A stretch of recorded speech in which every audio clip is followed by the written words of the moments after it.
People are obsessed with this spy who was really good at sewing velvet trousers. He was really a man who could do it all. He could sew, he was a great secret keeper, and he could even rap. Okay, the rapping may have come a little bit later on his resume. A lot of us, including myself, were first exposed to Hercules Mulligan from the musical by Lin-Manuel Miranda called Hamilton. While the musical, as the title indicates, is all about the life of Alexander Hamilton, a founding father who helped lead the cause of the Revolutionary War against the British, we are introduced to some of Hamilton's friends, including Marquis de Lafayette, John Lawrence, and Hercules Mulligan. In 2009, Lin-Manuel Miranda even posted this on Twitter about his journey writing the lyrics for Hercules Mulligan's character.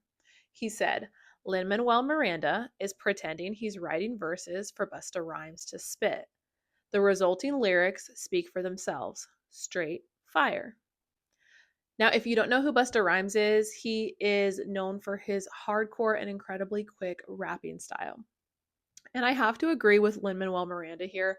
Within the musical, Mulligan's lines are straight fire. For copyright reasons, I won't be playing any of those songs, but in the musical, one of Mulligan's lines is, Yo, I'm a tailor's apprentice, and I got y'all knuckleheads in local parentis.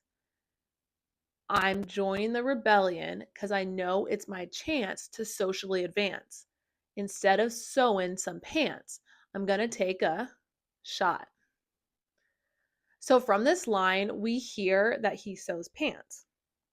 But unlike this line indicates, he did not have to leave his job of being a renowned New York tailor to play a key role in the Revolutionary War. At this time, in and around 1772, in the New World of America, he would have been living among British rule in New York City. Mulligan's participation in the Revolution likely stems way back to his family roots in Ireland, where he was born in 1740. At this time, there was a lot of unrest in Ireland. They were being ruled by the British Crown, and they did not have their own legislative independence. There was also a lot of religious discrimination going on. Most of Ireland was Catholic, and the British were Protestants. The Protestants and the Catholics have a deep history of not getting along, and the Protestant church played a part in barring the Irish Catholics from voting, from owning land, and from having the right to bear arms. In 1740, now remember, Hercules Mulligan was born in 1740. So in 1740 to 1741, there was a great famine that swept through Ireland. This isn't the Great Potato Famine. This is another famine that was caused by a very deep frost, very cold temperatures. And while this wasn't the direct fault of the British, this is just another example of some of the turmoil and difficulty that would have been going on in Ireland while they were under British rule. Fast forward to the time in 1746 when Hercules Mulligan would have been young. His family immigrated to what would become the United States, specifically New York City. You can already see that based off of his early upbringing, he probably had some negative sentiment toward the British.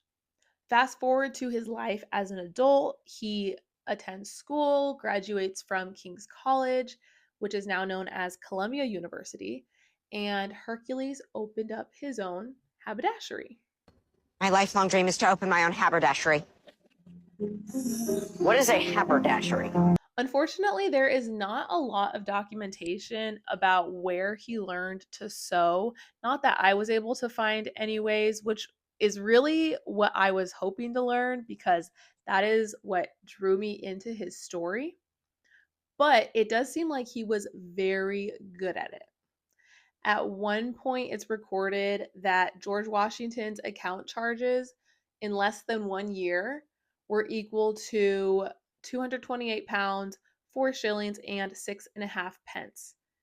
In today's British pounds, that would be 44,523.98, which translates to US dollars to $60,040.59 in less than 1 year. That is almost the average income of Americans. So that is the amount, if translated to today's dollars, that was spent in less than a year on George Washington's clothes made or repaired by Hercules Mulligan. I read somewhere that Hercules Mulligan took advantage of this business relationship and he wrote or had a sign erected on the outside of his business that said Clothier to General Washington. I mean, of course, he's going to brag about that. Also, interesting to note that the play of Hamilton was actually not the first time Hercules Mulligan is depicted in some sort of historical reenactment. There's a show called Turn, and in season 4, Hercules Mulligan is portrayed by Kelly Aquan. He is in a golden pinstripe suit with lots of gold buttons, which really stands out among the uniforms of the redcoats and the black suited men who are alongside him in those scenes. Basically, he was a New York fashion king.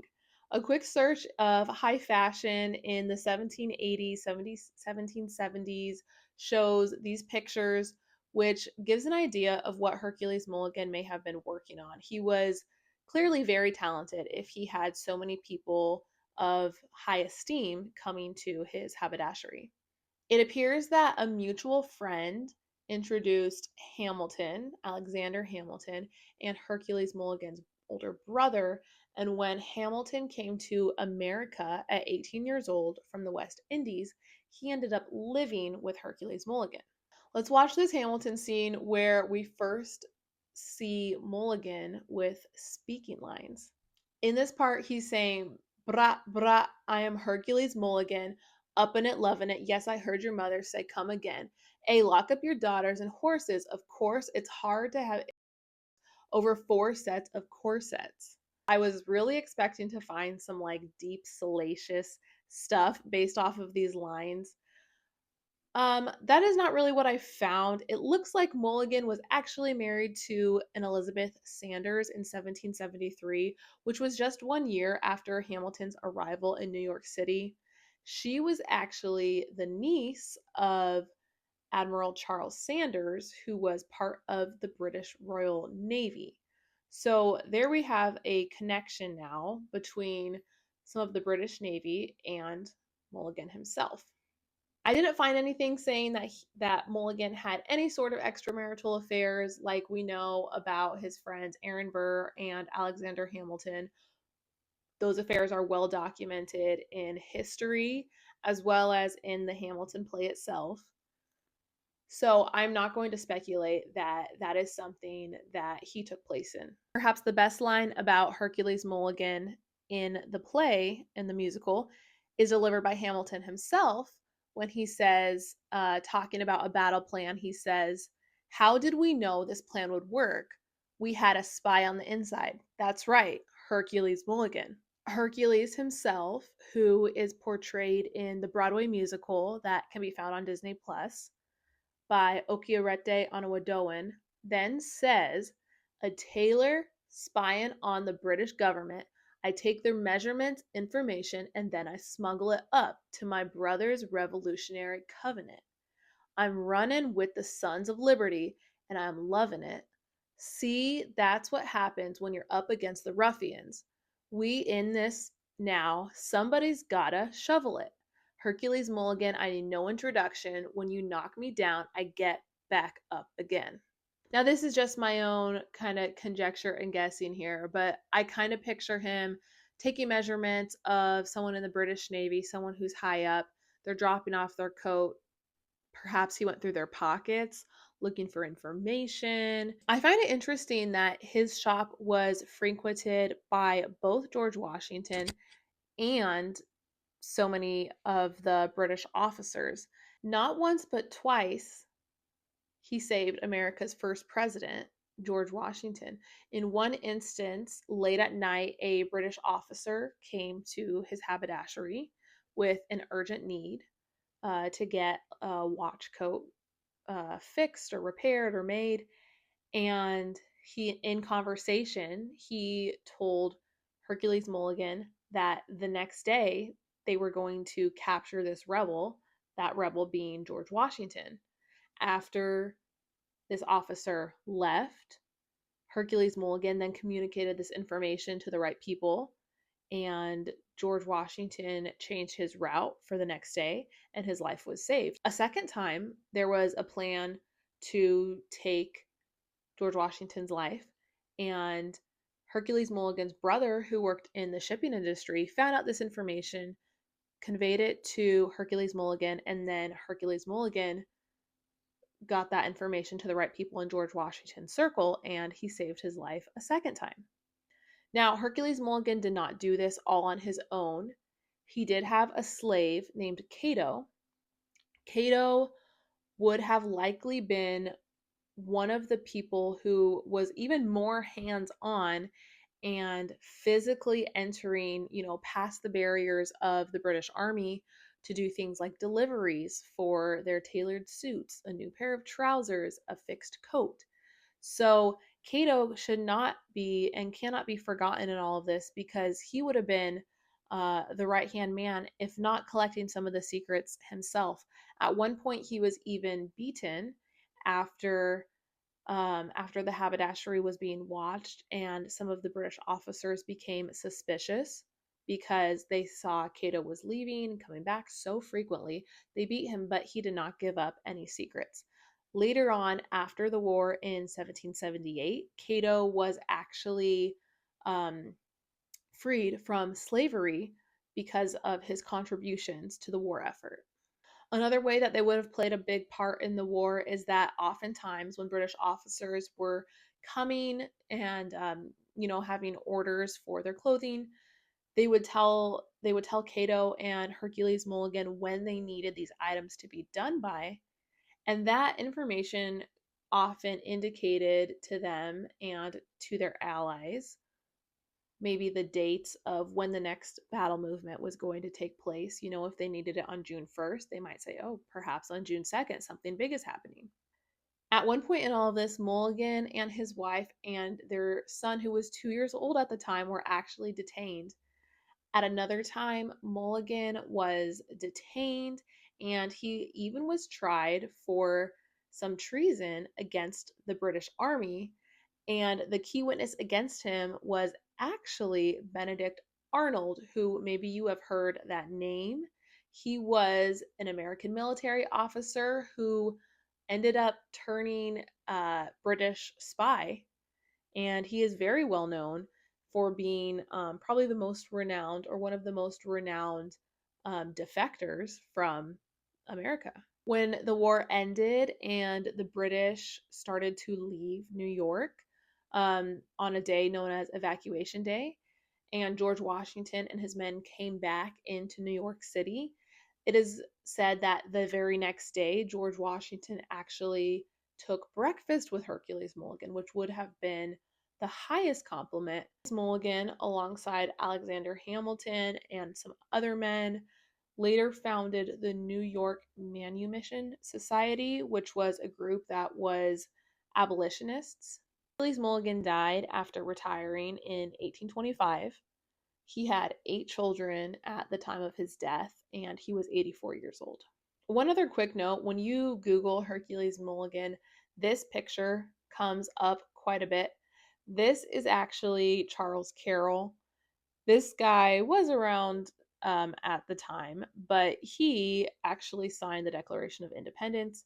It seems like the internet took this photo. Someone put it out saying that it was Hercules Mulligan, and then the internet just ran wild with it. I am not a historian by any means.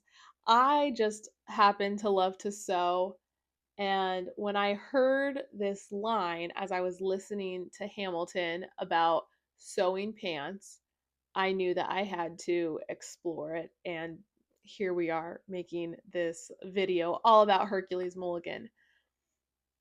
I just thought it would be fun to do like a little character study of someone who sewed and literally saved and changed lives through the process and through his business of that.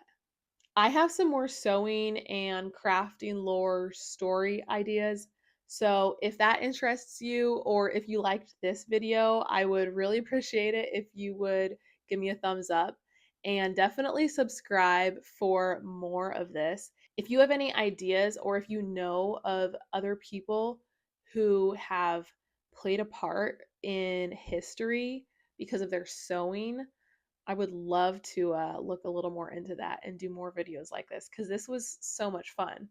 I did not just AI all of this information. One book that I used as I was looking into Hercules Mulligan was called Hercules Mulligan, Confidential Correspondent of General George Washington by Michael Joseph O'Brien. And then if this like story in general is interesting to you, I have really enjoyed the book My Dear Hamilton by Stephanie Dray. That book is written from Eliza Hamilton's perspective. She was the wife of Alexander Hamilton, and that book, it's historical fiction, but it gave me such a um, different view of, the whole story from the wife's perspective. So I hope that you found this interesting. I hope you found it as interesting as I did, and I will see you in the next video.